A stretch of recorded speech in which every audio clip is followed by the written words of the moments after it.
Heather and Paul are up with us super early out there, and we thank you both. Heather, let's start with this. I just mentioned Georgia's a big favorite. How does TCU pull off the upset tonight? Well, it starts with the health of their top running back, Kendre Miller. And Pete Thamel and I had a chance to talk to him at Media Day on Saturday. He has a sprained right knee.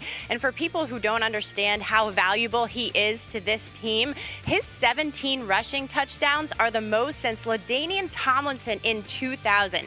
And Sonny Dykes told me this week that if they're going to win this game, they have to be able to run the ball, because if you can't, you play right into Georgia's hands. They've got to stay out of those third and long situations. And when you watch the film of Ohio State against these guys, they were able to take advantage in the passing game multiple times against that secondary. Can Max Duggan do that as well? And Hembo gave me a great stat. He told me that Georgia allowed 9.6 yards per play on first down against Ohio State. Can they replicate that?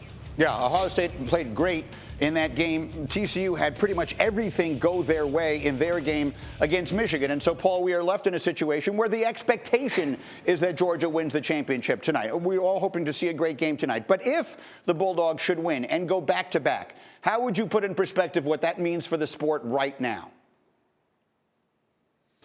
I think we see a major paradigm shift, Greeny. We all know Nick Saban has been the king of the sport for a long time, and he'll go down as the greatest coach of all time.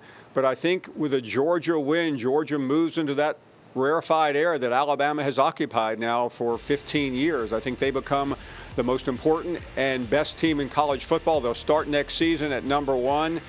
And then you start debating who's even the best coach in college football right now. I say that with Nick Saban sleeping right behind me here in this hotel. I'll say it gingerly, but I think Kirby Smart will emerge as that person. Yeah, I'll take the under on Saban sleeping, to be completely honest with you, one way or the other. But Heather, how about that? If Georgia wins tonight, and we all understand what I mean by this, are they the new Alabama in college football? I'm going to pump the brakes on that, Greeny, because that takes a long time. Let me give you a note here. Okay, this is fascinating to me, and it puts it into perspective.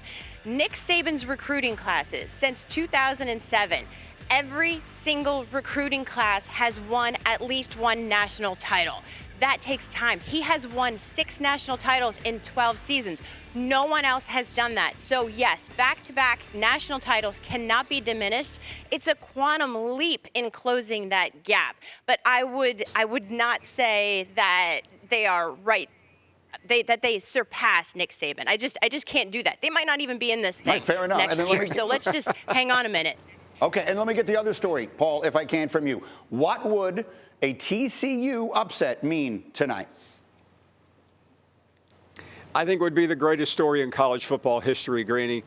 I mean, we're talking about a team that was unranked, a team that, while they play in a Power 5 conference, was not expected to do anything. They fired a legendary coach last year who has a statue of him outside their stadium. They brought in a coach who had a good reputation, the son of a former coach, but no one expected this. They were the number 7 team picked to win their division, and 12, 15 hours from now, they could be the national champion. That has never happened. Nothing like that in the history of college football. I think that's right. It is a sport that is not designed for something like this to happen. It would be the most surprising championship, certainly, in the recent history of college football. Heather and Paul, thank you guys both so much for getting up early here.